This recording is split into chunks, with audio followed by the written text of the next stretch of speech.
Welcome back to the Now That what I call a mini series. This is going to be my official bit title.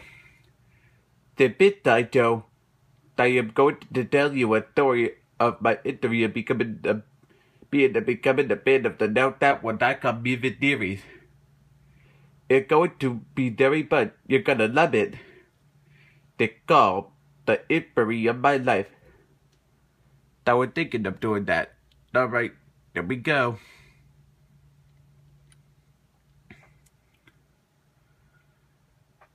Lobina born on March 25th, 1960 in Germany, and moved here into the U.S. just named after. And ever since I was just my phone, all the way up to today, I've always been a major fan of ping pong. My love for popular songs on the Billboard Out 100 dates back to the summer of 1960 when my parents used to listen to summer kids on the radio each year around summertime. That was one of those times.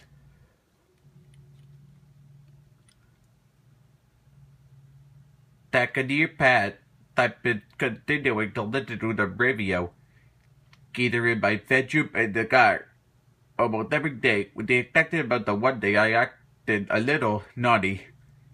I'll be by throwing some supplies at the teacher.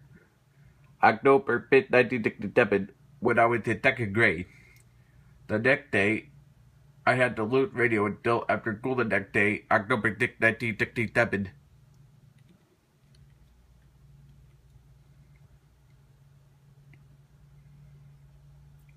Back in the early decades of my life, the only albums that I bought were albums that featured popular hits on the radio. They mostly included studio albums and soundtrack albums and even compilation albums. However, in the early 1980s, just over a year after I reached my 20s, I got pretty bored listening to studio albums that each of them averagely contained only one or a few hit songs. So, compiled the American Down Kiri was Kebajubin Takasavade. The only albums I bought were combinations of popular songs.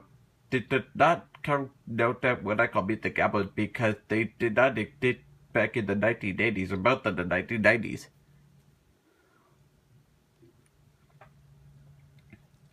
In October 1998, when I was watching TV late one night, I heard that an album called Now was coming out on the 27th of that month. And I was like, finally, an album full of hits of Now. Then on the next day, I went to Target to buy the album. It became my favorite album of all the time at that time.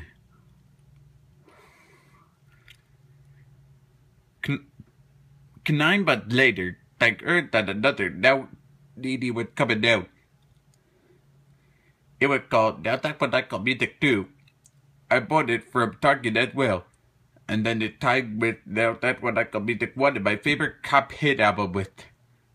At the same time, I realized that Now wasn't an album itself, it was a series.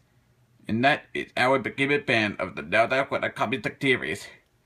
And I've been going to Target to buy a new Now CD on the day that CD came out for every different volume of the series except for the first volume in 1998.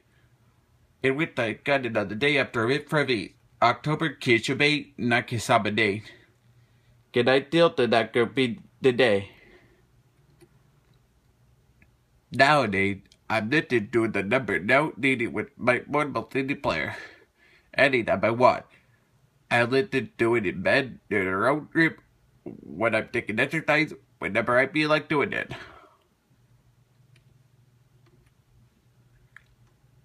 Kind of a thug-gory button kid. Well, I was thinking of telling you a predictable copy of the future market Clado. Which I have no doubt when it's gonna be. So I hope you enjoyed my history of becoming a fan of the Now series. And next time though, I'll do a story of the future. Until the next title comes on to YouTube, goodbye.